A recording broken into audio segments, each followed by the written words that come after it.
A lei de Deus está escrita na consciência.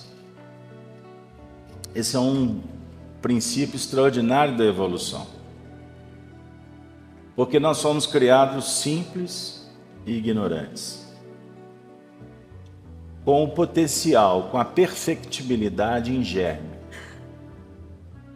Mas o desenvolvimento do espírito vai sendo dinamizado por dois movimentos: o da misericórdia, que nos oferece os recursos, e do espírito, que vai gradativamente adquirindo, vamos dizer assim, a consciência de suas responsabilidades. A doutrina espírita representa a culminância do pensamento da humanidade, e no século XIX, com Allan Kardec, Jesus abre um portal magnânimo como governador espiritual e o tutor da obra espírita. Chega um momento em que o intercâmbio das esferas espirituais com o mundo material passaria, como passou a ser, um projeto que iria se tornar uma alavanca para o desenvolvimento individual e coletivo. Foi necessário que o tempo passasse, os homens se desenvolvessem, até chegar neste ponto. 18 de abril de 1857, com o lançamento do Livro dos Espíritos. Chega um momento em que nós vamos compreender que sobrenatural é uma palavra utilizada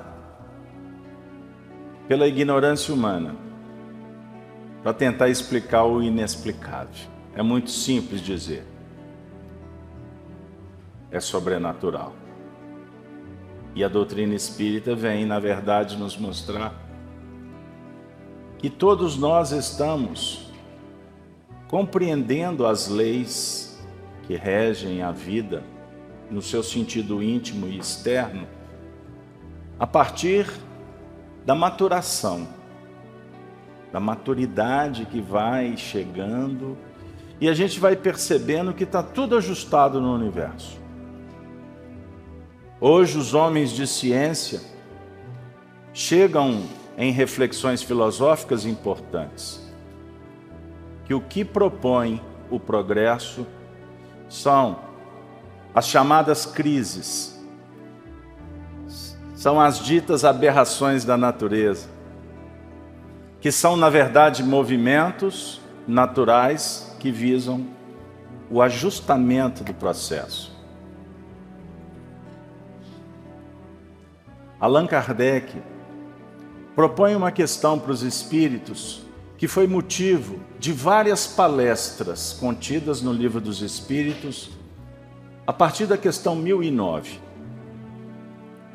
E em uma destas palestras, o espírito benfeitor Paulo de Tarso, conhecido São Paulo, ele diz assim, que a humanidade concorre em busca da perfeição.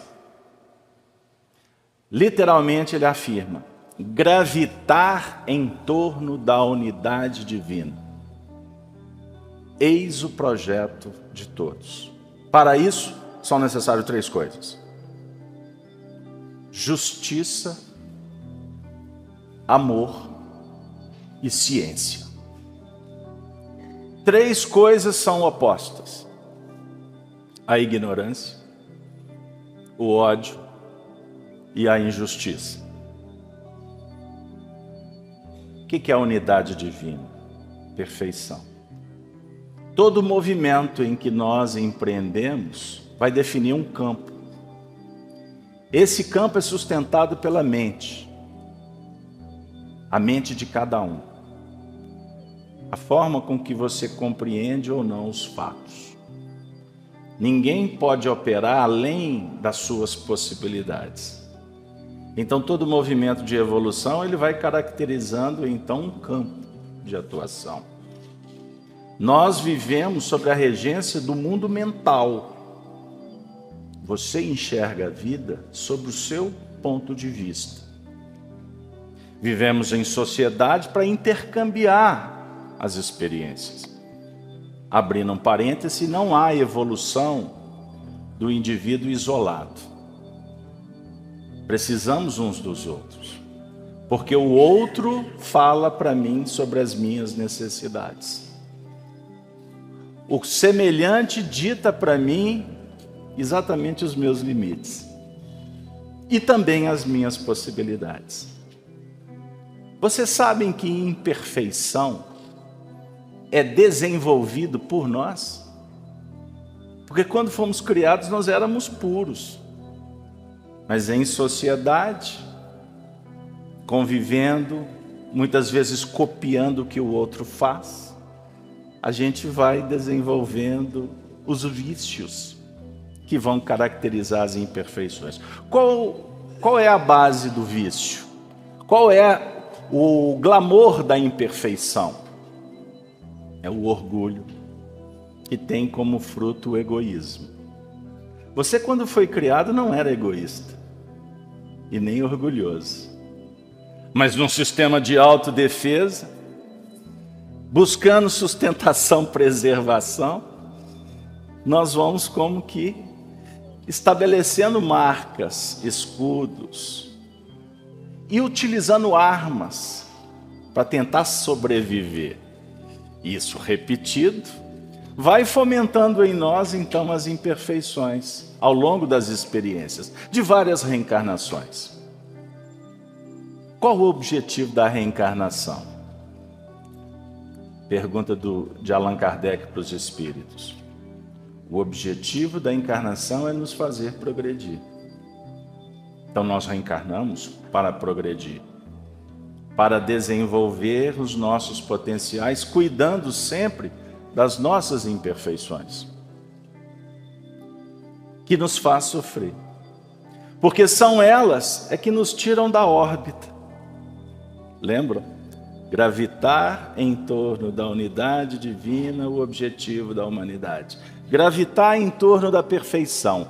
Qual que é a referência de perfeição? Tão bem explanado pelo Raul, trazendo para nós a questão 625 do Livro dos Espíritos. O tipo, o modelo perfeito que devemos gravitar em torno foi legado por Jesus como uma meta para que a gente possa entrar em sintonia com ela, procurando aplicá-la no nosso contexto de vida. Para muitos é utópico, chega a ser impossível. Para outros, um encantamento. Eu tenho vontade, mas eu não dou conta. E existe também um grupo muito grande de indiferentes. Então, rapidamente, eu posso classificar de 3 grupos. O indiferente porque desconhece. Aquele que quer, mas não dá conta. E existe o rebelde, que é aquele que sabe que precisa, mas não faz, porque está sentado na zona de conforto. E a zona de conforto, hoje em nível filosófico, em pleno século XXI, nós podemos dizer, é que antecede o precipício. Todas as vezes que o indivíduo se sente, vamos dizer assim, muito bem ajustado, ele está a um passo da queda. Nós precisamos da movimentação. Nós precisamos o tempo todo verificar que existe um horizonte que precisa de ser descoberto. Que não há evolução sem conhecimento. Lembra? Justiça, amor e ciência. Justiça. O senso de justiça. Todos nós temos ele em germe na nossa intimidade. Todos nós percebemos quando há o excesso, porque a injustiça está vinculada ao excesso. Emmanuel, numa expressão muito utilizada por Chico Xavier, o médium fiel, aquele que não modificava o que ele recebia como fonte pura, afirmava que a justiça de Deus se expressa na misericórdia. A justiça do homem cheira violência. Cheira violência. Porque nós ainda não sabemos, não temos habilidade para lidar com a justiça. Nós estamos em busca da compreensão. E lapidando e burilando o nosso mundo íntimo através da convivência.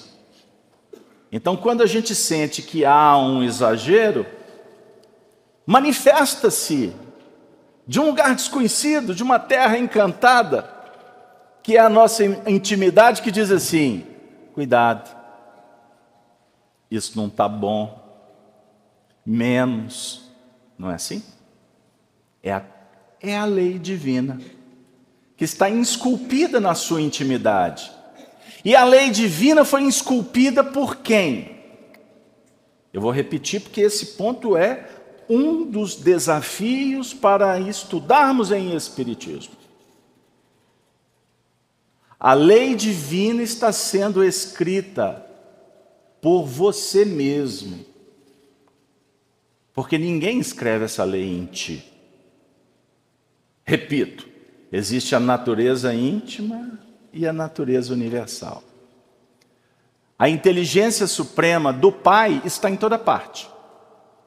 Quando você movimenta a sua inteligência, você está refletindo a inteligência suprema de Deus. Não significa que a inteligência de Deus é que está promovendo a sua evolução. Fiz-me claro? É complicado, mas a gente chega lá. Os sentimentos nobres, a beleza da vida quando manifesta na nossa intimidade, na verdade, é o resultado dos teus investimentos. Porque você está promovendo esse périplo. Você está gravitando em torno do que é bom, do que é justo, do que é belo. Isso faz luz. E essa luz reflete também a luz de Deus. Ou seja, você não está em momento algum dissociado de Deus. Deus está em toda parte. Ah, mas existe aquela conversa que nós nos desligamos de Deus. Dependendo do ponto de vista, pode passar até uma ideia justa. Mas em nível essencial de evolução é um equívoco. Porque você não aperta um botão stop e para a sua evolução. Não é isso, Giovanni? Você levanta de manhã, o que eu vou fazer? É a força divina se movimentando. É você refletindo a perfeição do Senhor num campo relativo, que é exatamente o que caracteriza a evolução de cada um, certinho? Amar é fazer luz. Então, só para ficar ajustado, eu não gosto de ficar citando demais, para não ficar parecendo pedância. Mas vamos aqui, só para situar. No Evangelho na primeira carta de João, está escrito assim: Deus é luz. Se a gente fizer uma viagem agora no Evangelho de João, no capítulo 8, no verso 12, Jesus diz assim: eu sou a luz do mundo. Aqueles que me seguem não andarão, ele joga para o futuro. Me segue, não andarão em trevas, mas terão a luz da vida. E sabe também o que ele disse agora no Sermão da Montanha, no capítulo 5 de Mateus? Vós sois o sal da terra. Vós sois a luz do mundo. Conjuguemos. Deus é luz, ele se autoproclama luz, e ele fala para os discípulos que os discípulos são luz. não significa que você é luz, mas você é um espírito que faz luz. Só que antes ele diz assim, mas é sal. O sal é para ser usado na medida correta. Estão lembrados do texto? Não pode ser muito, não pode ser menos. Mas é melhor menos que você inteira no almoço, não é verdade? Se for demais, depois tem que colocar batata para tirar o sal. Não é assim que faz lá no aperto, na cozinha? Ou seja, jogo de cintura. O sal no Evangelho passa também uma ideia do poder de adequação nosso diante dos obstáculos, da novidade, das surpresas da vida. E quando ajustado, procurando essa harmonia que vai fazer com que o belo se manifeste, você estará fazendo luz. E aí, para ficar bem ajustadinho doutrinariamente, o André Luiz, do livro Nosso Lar, fala que o amor é o alimento da alma. Estão lembrados? Vocês têm estudado o livro Nosso Lar? Ah, Casa Aberta, eu vi só o filme. Eu falei assim, então vai uma dica. Não só leia, estude o livro Nosso Lar. Eu acho que eu já passei por esse livro umas 40 vezes. Todas as passagens, você pega ali uma ideia legal. É assim que se estuda, sem pressa. Amor é alimento das almas. Vocês estão... Será que é coincidência que Jesus disse que ele era o pão da vida? Estão lembrados quando ele falou? Eu sou o pão da vida. Ele é luz, ele é pão. Os exegetas, os teólogos, ao longo dos milênios, chegaram na conclusão que Jesus, quando afirma que ele é o pão, e que ele oferece o pão, na verdade, ele está oferecendo a doutrina. A doutrina que ele veio fomentar aqui na terra. Os ensinamentos, o corpo, a estrutura pedagógica. Então nós podemos concluir, naturalmente, que quem vive estes ensinamentos, na verdade, vão se alimentar. Os religiosos ficaram em busca de comer um pedacinho do corpo, da hóstia e etc., com todo respeito. Porque é uma imagem simbólica, é um ato litúrgico. Mas hoje nós estamos aqui com muita tranquilidade, que já recebemos muitas hóstias. Não é isso, Raul? Quantos séculos de hóstia? Agora o hostiário nosso, Allan Kardec desmembra, esquadrinha, estuda. Por exemplo, no capítulo 15 do Evangelho segundo o Espiritismo. Aliás, inspirado por Paulo de Tarso. Fora da caridade não há salvação. Opa, então peraí. Então o assunto não é tão complicado, Carlos Alberto. Não. No início a gente traz umas ideias assim meio maluquete. Para impressionar? Não. É para dizer o seguinte, que você tem uma fonte, você deve pesquisar, depois você vai estratificar, você vai equacionar. Aí você vai chegar em soluções muito simples. É assim a vida. O problema que está te visitando lá na sua casa, não pense que não há solução. Aliás, Carlos Drummond de Andrade tem uma frase que eu sou assim, fã de carteirinha. Ele diz assim, enquanto existe o problema, significa que não acabou.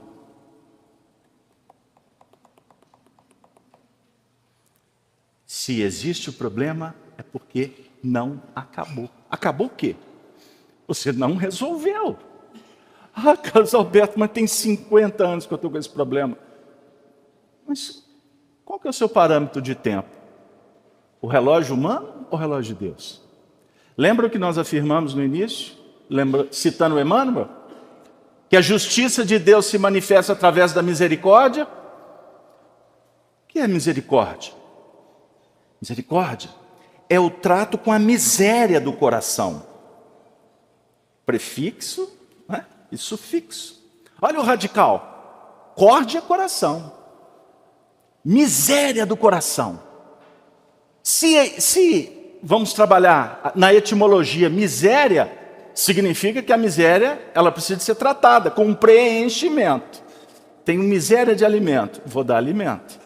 Eu tenho miséria de conhecimento, eu preciso de conhecimento. Miséria de trabalho, eu preciso de trabalho. Deus oferta. A natureza é pródiga. Os problemas, geralmente, existem porque nós temos uma dificuldade de adequar ao simples. O problema está quando sofisticamos. Você pode, inclusive no Livro dos Espíritos tem uma frase também belíssima, quando afirma que o homem mais rico é aquele que menos precisa. Então a riqueza não está exatamente na posse. A riqueza está em não se vincular à posse. Lembram quando Jesus afirmou que não tinha uma pedra para recostar a sua cabeça? Qual lição que ele estava trazendo? Ele não tinha barco, porque o barco era dos pescadores. Ele não tinha casa, porque ele ia para a casa de Lázaro, ele ia para a casa de Pedro. Emmanuel afirma que o único bem que Jesus realmente possuiu, porque ele mesmo disse que não tinha pedra para recostar a cabeça, o único bem que ficou conhecido, pertenceu a Jesus, foi a cruz. Este foi o bem. Cruz, endemonizada pela história.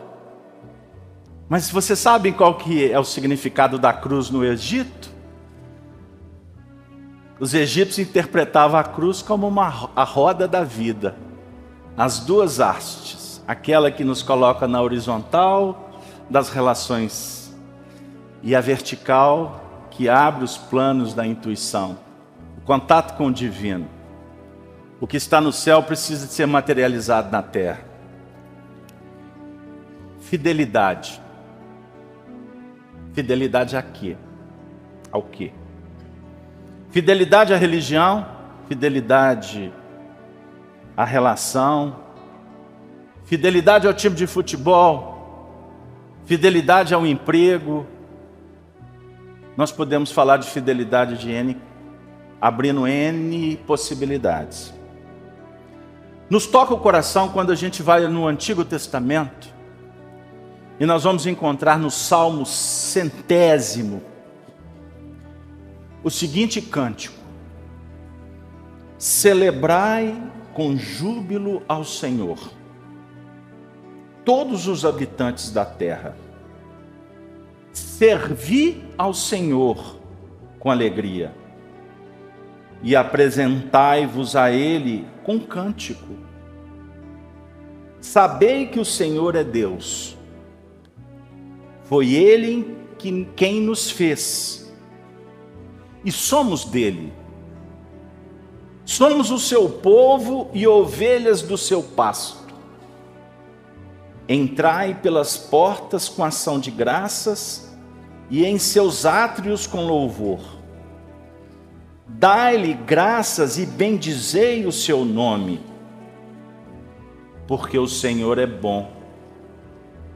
A sua benignidade dura para sempre, e a sua fidelidade de geração em geração. No Antigo Testamento, nós vamos encontrar muitas expressões. Deus é fiel. O Senhor é fiel. Num volume muito maior. Paulo de Tarso reprisa. Tiago, na sua epístola, também enaltece. E a gente observa nesse salmo o carinho, a fé que o salmista recebe esse texto. Porque não tenha dúvida que é um texto mediúnico. Porque ele é de muita profundidade. Eu não vou fazer um estudo minucioso, porque o tempo não permite. Mas aqui, O convite é celebrar. Celebrai com júbilo ao Senhor. A vida poderia ser por nós uma eterna celebração.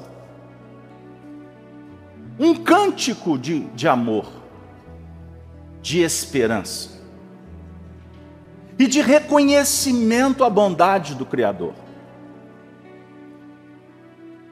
Porque você existe em função de um ato de amor. Você foi criado. Você foi criado. Olha que extraordinário. Você hoje, eu, todos nós, fomos gerados em termos de corpos, que nós devemos agradecer toda hora que a gente lembrar. Agradecer a vida, agradecer aos nossos pais. Fazendo até uma menção honrosa. Honrai o vosso pai e vossa mãe.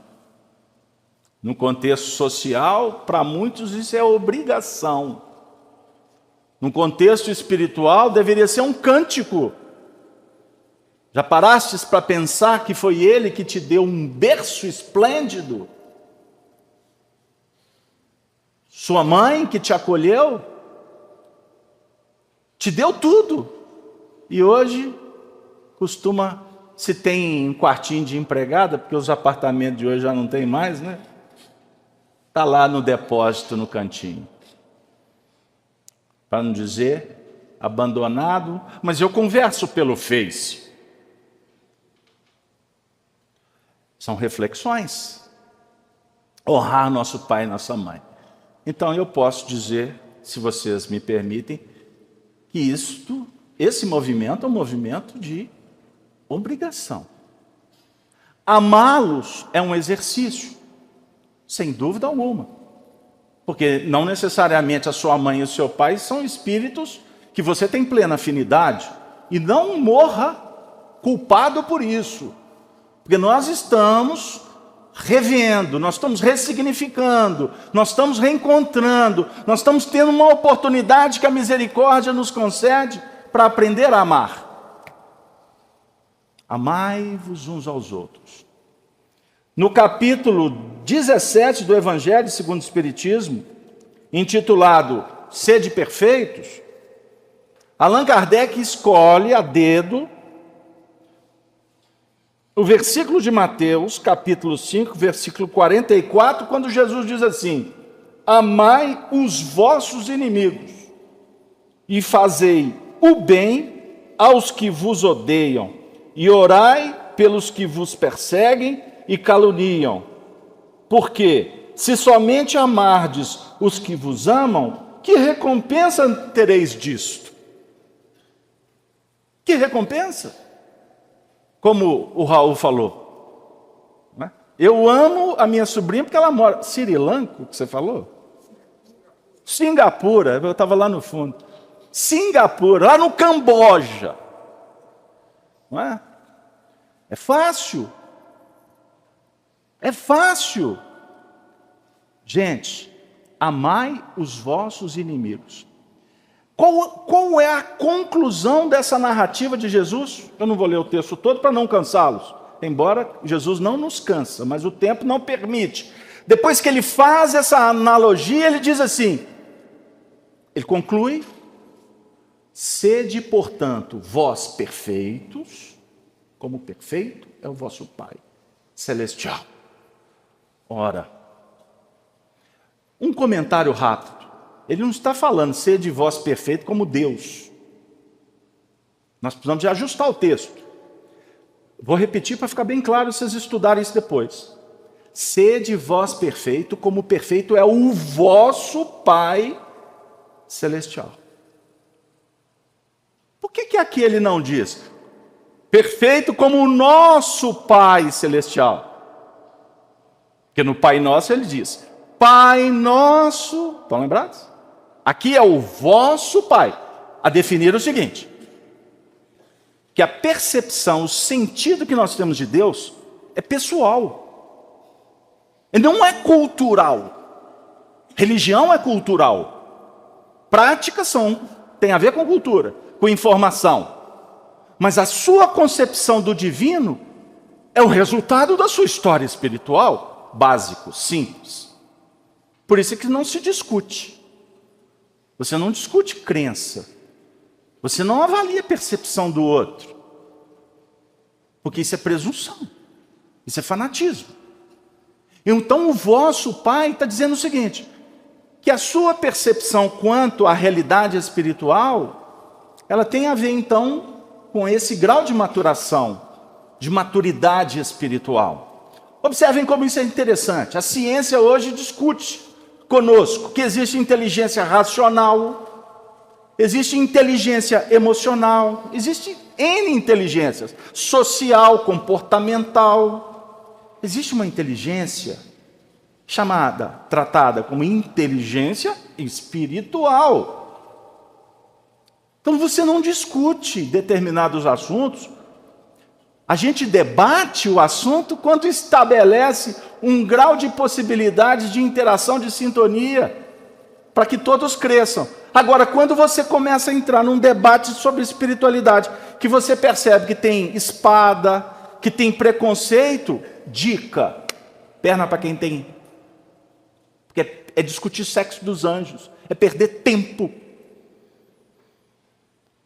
Isso tem a ver com conquistas. Por que você está aqui hoje? Eu repito isso em todo lugar que eu vou. Lá na minha casa espírita. Por que você veio à reunião hoje? Você veio porque está acontecendo uma revolução na sua intimidade. No Evangelho segundo o Espiritismo, Allan Kardec esculpe uma frase extraordinária, que o Espiritismo é uma proposta de uma revolução moral. E revolução, não pense na Revolução Francesa e nem do Revolution dos Beatles. Vamos levar para a física. Revolução é você posicionar de volta num périplo para se estabelecer uma órbita. Gravitai em torno da unidade divina. Sabe por que nós sofremos? Porque ignoramos como é que funciona essa ciência dessa gravitação. E aí nós criamos um problema. A desarmonia, ela se caracteriza pela nossa incipiência, pela nossa fragilidade, pela nossa inconstância de permanecer vinculado ao bem. Fidelidade. Fidelidade. Alguns conceitos. É caracterizada pela firmeza e pela certeza de propósitos, por uma atitude e conduta justas, pela devoção de alguém a uma pessoa, a uma causa, pela incorruptibilidade, pela sinceridade, pela confiabilidade, pelo cumprimento das promessas e votos feitos e pela lealdade sincera. Este é o propósito do cristianismo, desenvolvido por Allan Kardec. Ou não? Nós estamos sendo convidados para estabelecer um trabalho que só nos pede fidelidade, compromisso. Nós precisamos, trazendo para a linguagem atual, de desenvolver uma sigla que eu vou dar aqui um ajuste e tratá-la como PME.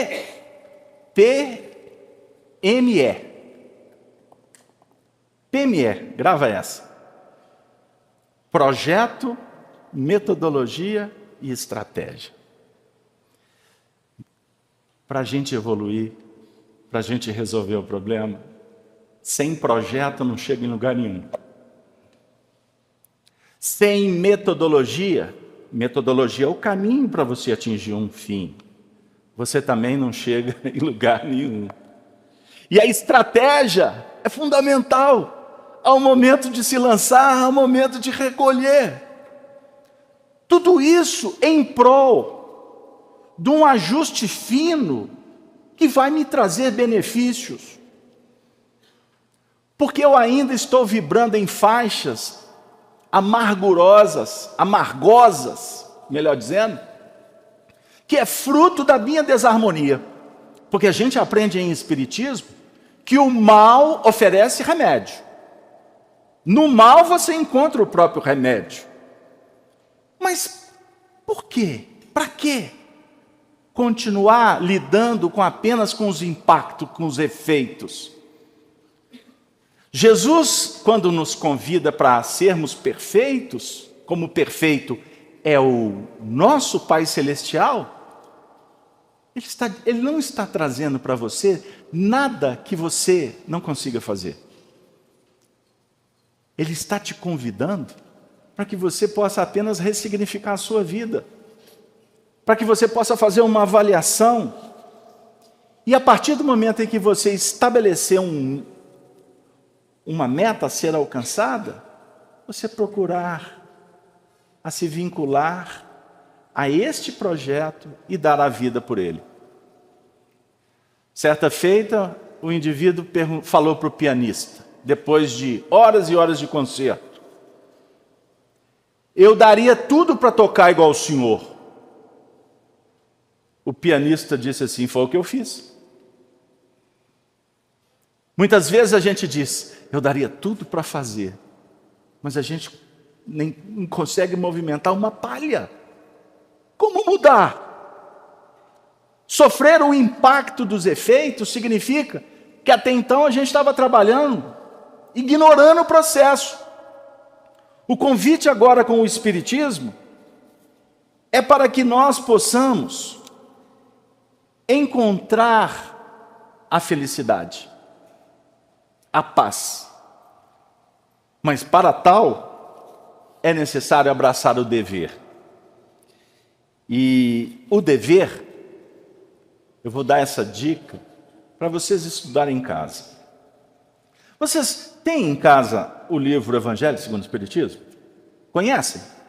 Acredito que sim, né? É o livro mais vendido no movimento espírita. Esse é o recordista.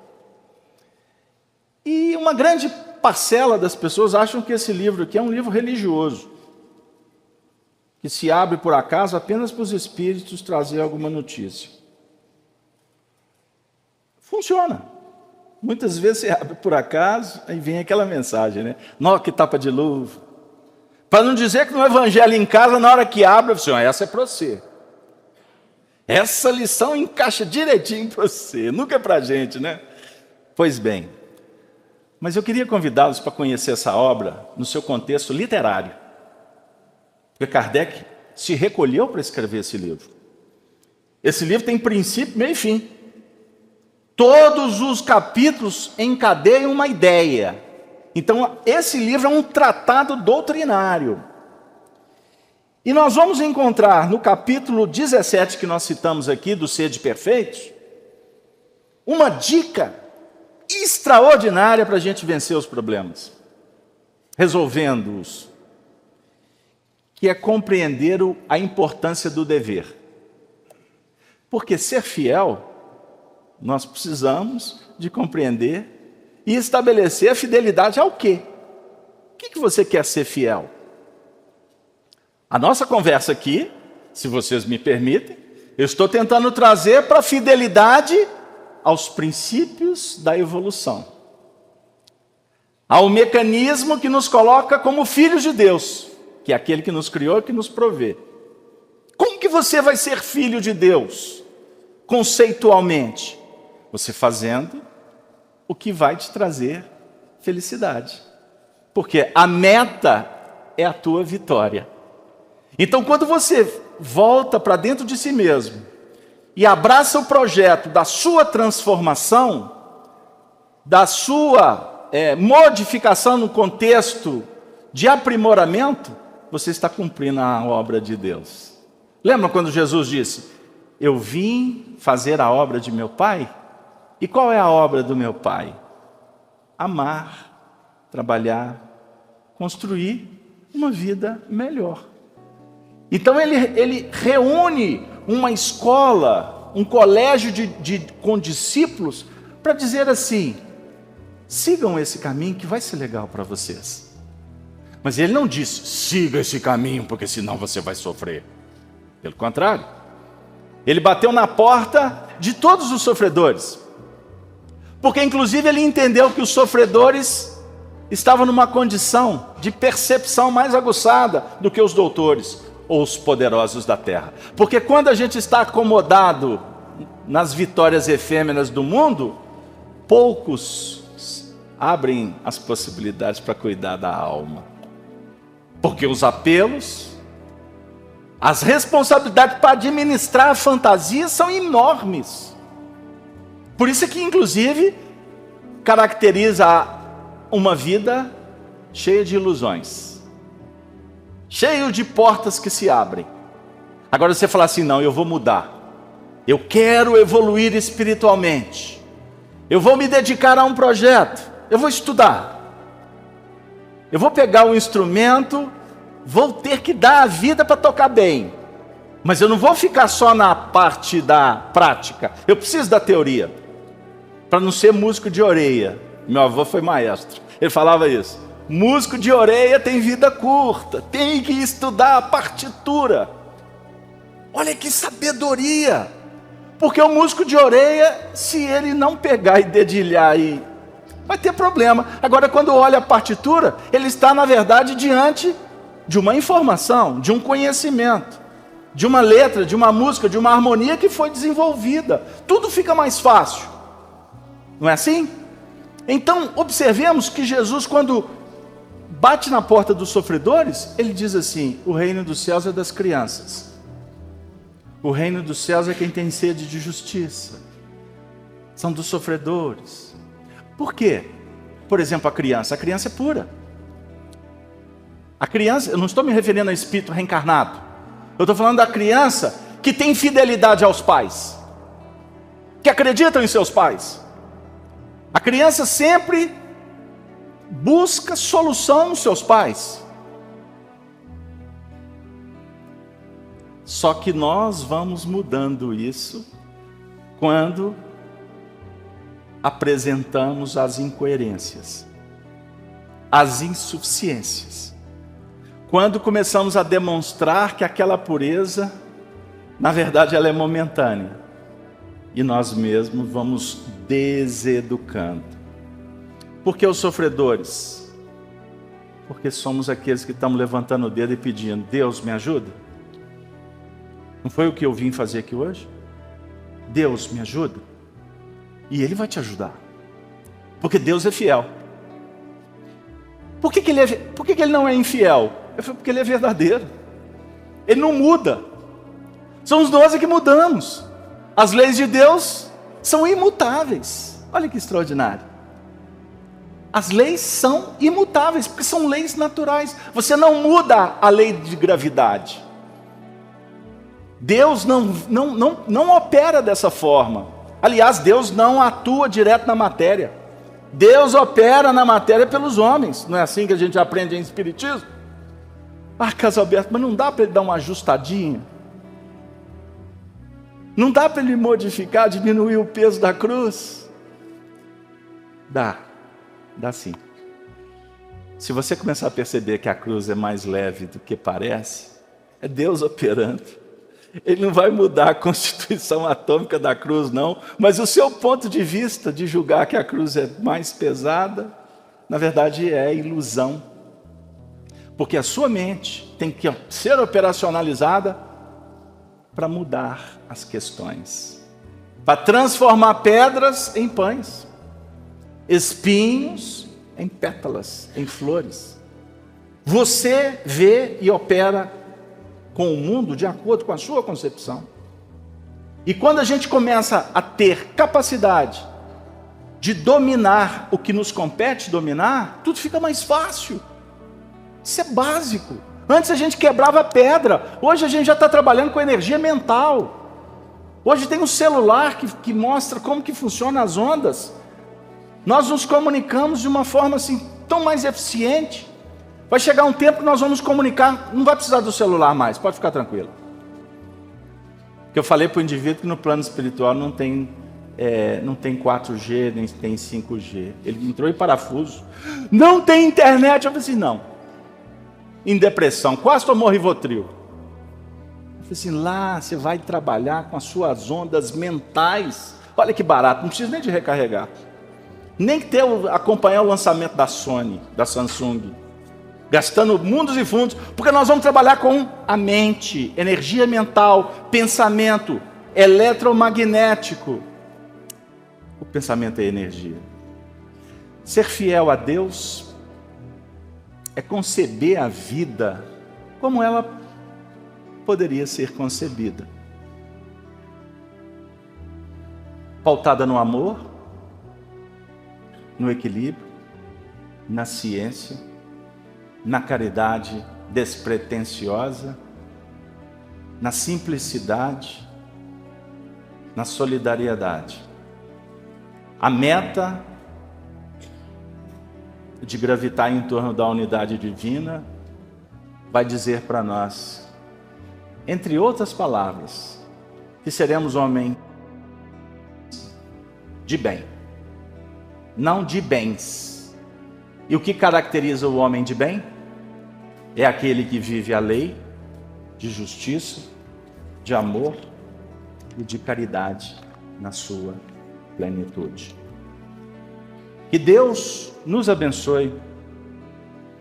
Eu encerro uma frase da Revista Espírita, publicada por Allan Kardec em 1867, que é uma frase espetacular.